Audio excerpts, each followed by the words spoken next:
Hi, this is Dr. Kathleen Hallinan, and we are continuing our weight loss vlog. Although I have to say, today we're going to delve into the issue of people feeling overwhelmed and people feeling depressed and anxious, and that is sometimes the cause of the weight issue, and sometimes it just happens on its own. And so if you know anyone or have someone in your family, child, grandchild, sibling, friend, whatever, that's dealing with feeling overwhelmed and having difficulty with life in general, then I encourage you to share this with them. I felt compelled to make this video, even though this is really not the typical weight loss video, because we see so many people dealing with this, and the life stressors that people are under, they're tremendous. And so this isn't dealing with the input that's coming in, but this is dealing with how you retrain your thought process so that you can deal with it better.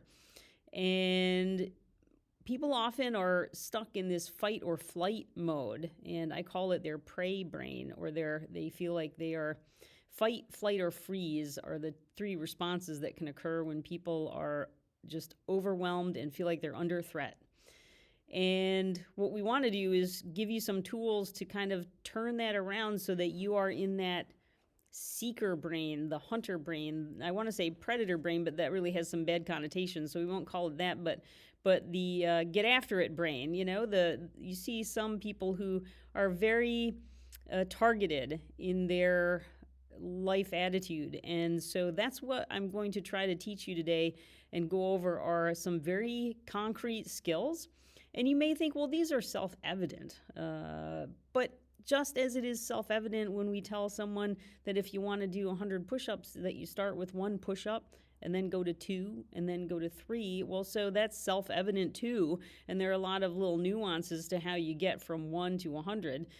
But that doesn't mean that learning the basics and learning the foundation isn't very, very useful. So the term for this, in a sense, is called neurohacking. I kind of like that term because it looks at your brain as an entity that you have control over, that you can hack into based on your thoughts and your behaviors, and you can turn the tendency to be in that prey or victim mindset and feeling overwhelmed, depressed, anxious. You can switch that. You can turn that switch, but it takes practice. It doesn't happen in one session. And speaking of that, I'm doing this because quite often we have no resources in terms of wanting to send people to counseling, and so we're it. And I think we need to share these messages with other people and teach each other how to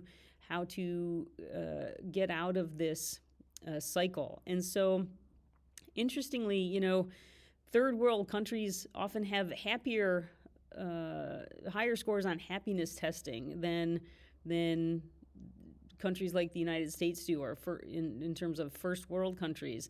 And why is that? Because I think a lot of the things that we otherwise would be focusing on in terms of driven behaviors have been removed from us. Our food, it's in the store. Our clothes, we're pretty good. Usually we have shelter and heat, and this is obviously notwithstanding people who are dealing with homelessness, but as a majority of the cases.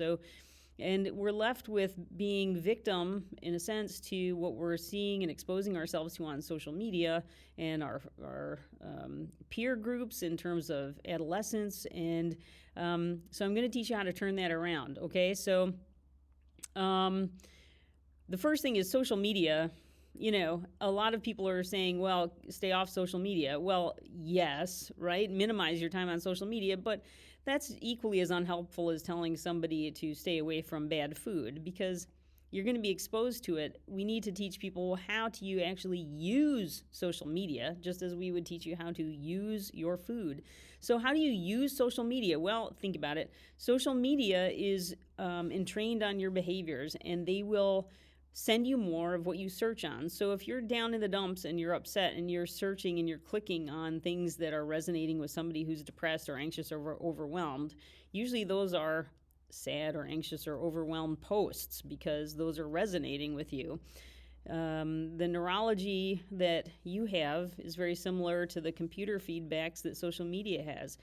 So start only clicking on things that are upbeat, that are positive, humorful, make you laugh, surprise you in a good way.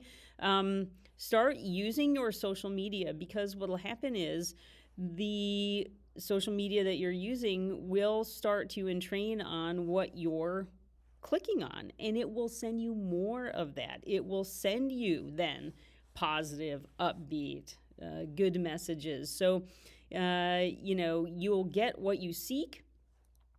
So start to click on only things that are positive. And yes, would I definitely put a time limit on your scroll time? Yes, I would look at the clock before you get on social media and say, I'm going to give myself 5 minutes. And even if you have to set an alarm, 5 minutes, and then stop. And if you want to go back, okay, but give yourself that break, just like we do with food. We portion control food. I'm going to put my little portion in a small bowl, and then if I want more later, I have to think about that again. So portion yourself out in terms of social media. Only click on positive, uplifting things, because then the social media will entrain to what you're searching for, which is upbeat messaging. Same thing with music, TV, videos. Only upbeat things. No sad music. You can't put on a sad song.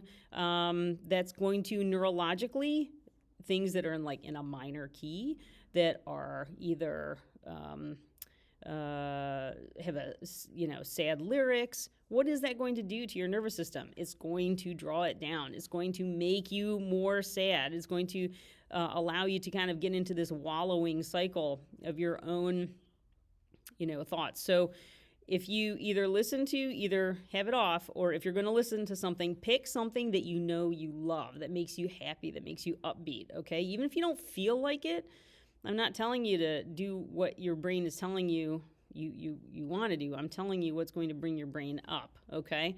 The third thing here, and as you see there, I'm going right down the list. Regular thankfulness practice. And I would refer you to David Goggins, great on social media. In his book, You Can't Hurt Me, wonderful book. He had what he called his accountability mirror. And on the mirror that he would get ready in front of in the morning, he actually had sticky notes on the mirror telling him what his goals were. So same thing for this. Thankfulness practice. Because what does a thankfulness practice do? It causes you to not feel like you're under threat, because your brain is taking stock of multiple things that that are givens, that are safe, that you can take stock in, that are positive. So go down through your thankfulness practice and don't take anything for granted. Roof over your head, clothes, hot water. Think about your hot shower. There's nothing that will make you appreciate a hot shower more than having your hot water tank go out or your electricity go out. So pay attention to the little things, because as you pay attention to the little things, you won't take them for granted, and you'll start to realize, wow, these are positive things. These are good things in my life. So that even when everything else is overwhelming, you can go back to that core group of things in your life that, wow, I am thankful for these things, and do that in the morning and do it at night. You are retraining your limbic system, which is the part of your brain that's the fight or flight system, that it is okay to back down from the feeling of under threat, okay? Same thing with living in day-tight compartments, or again, the process of compartmentalizing. When people feel overwhelmed, it is often that their thoughts are of what's happening tomorrow, what's happening next week, what's going to happen in a month, and they're projecting their imagination and their fear of what's going to happen. I want you to notice if you're starting to do that. Notice if most of your self-talk are those types of projected thoughts, and bring them back and only focus on day-tight compartment. You should think about only today and nothing past that.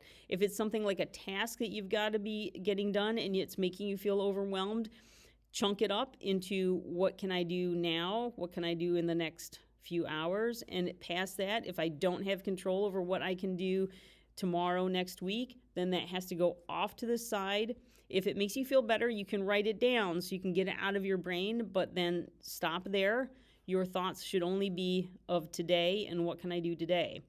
Now, our brains are very bad at shutting off negative thoughts. If there's a thought that's kind of reverberating and you're having this intrusive thought and you can't shut it off and you can't stop thinking about it, your brain is very bad at like stopping thinking about a bad thought. Anybody who's been perseverating on something or, again, having this intrusive thought knows that. But what your brain is very good at is inserting a thought over that. You can take a different thought. So think of something positive, think of something that is empowering. And once you feel like you're like having this negative thought, focus on your empowering thought and focus on that different thought. Don't try to stop the negative thought. Find a better thought, find something positive, and focus on it, concentrate on it, whether it's whether you have to write it down, if it's a mantra, if it's self-talk, do that. Every time you find the negative thought come up, cover it over with a positive thought. You're replacing it. And you're training your brain to replace the negative thought with a positive thought, okay?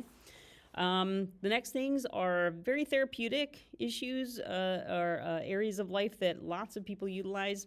Pets, animals, humor. So if you have pets at home, take some time. Take 5 minutes, assuming that you love your pet and they're not a stressor for you. Take some time, 5 minutes, sit down, give them scratches, give them some love. It's usually very relaxing. You're releasing endorphins in your body that are telling you you're okay, you're not under threat. It's very comforting. There's a lot of data with pet therapy. And likewise, humor. And this kind of goes back to the only upbeat music issue, but I want you to focus on humor because when you laugh, that's hard for your body to neurologically laugh while it is under threat. So focus on something that you find amusing, even if it's dark humor, because sometimes people have to deal with very difficult scenarios. People who are in police or EMS or first responders or in the medical field or teachers or, anything that where you're dealing with a lot of stressors in your day, find some way to look at the humor of it and see if that is helpful for you. And then make sure that you identify any of these victim thoughts and pay close attention to them. Those will undermine your ability to get on top of this. Replace them with positive self-talk. Don't make yourself your own prey, as it were. Okay, so these are some neurohacking techniques. I'm going to put some things that you can read in the notes. And certainly I would look at the David Goggins book, You Can't Hurt Me, which was really good. I would look at Jordan Peterson, 12 Rules for Life.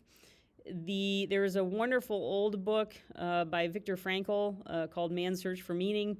This was written by a psychologist in the late 1930s. He was Jewish and he was in Germany, so figure that one out. He went to a concentration camp, and he was able to describe people able to find profound purpose, even in the most desolate of places, in a concentration camp. So those are just some things that you may find helpful in terms of guiding you, taking a step out of the cycle of feeling overwhelmed. You want to do this neurohacking strategy.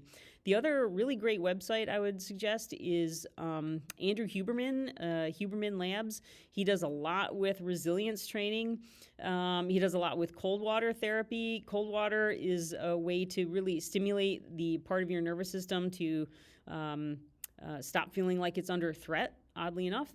And sometimes people also just need help through medication as well. So don't hesitate to ask your primary provider about medication options to help. You need to get good sleep, and sometimes that's difficult when you feel overwhelmed, and you need some regular exercise. So even if it's 5 minutes, take a walk outside for 5 minutes, get some fresh air, breathe in the air, pay attention to how you feel, pay attention to how the air feels on your face, not how you internally feel in your emotional center, but how you feel outside, externally. So how does the air feel? How does Can I hear the birds singing? Can I feel my feet on the ground? This is like a walking meditation. And this is how you take yourself from being interoceptive, meaning just only into your thoughts, to being exteroceptive. So that your sensation is on the outside in real time right now, and paying attention to how things are at this moment, not what you are afraid they're going to be in a week, in a month, in a year. So these are strategies, meditation practice. There's a Headspace app, which is really good. And there's another app by a guy named Sadhguru, which is also he's kind of funny to listen to, and he's really good at kind of talking to people about getting out of their sense of internal angst. So I hope this has been helpful, because you've got to lay a foundation. And if you feel overwhelmed, and if you feel depressed and anxious and stressed, then it's going to be difficult to make headway no matter what you're trying to do. And I hope you can share this with anybody that you may find also that needs some help in that direction. So Happy New Year to everyone, and I hope you have a very blessed New Year. Thanks.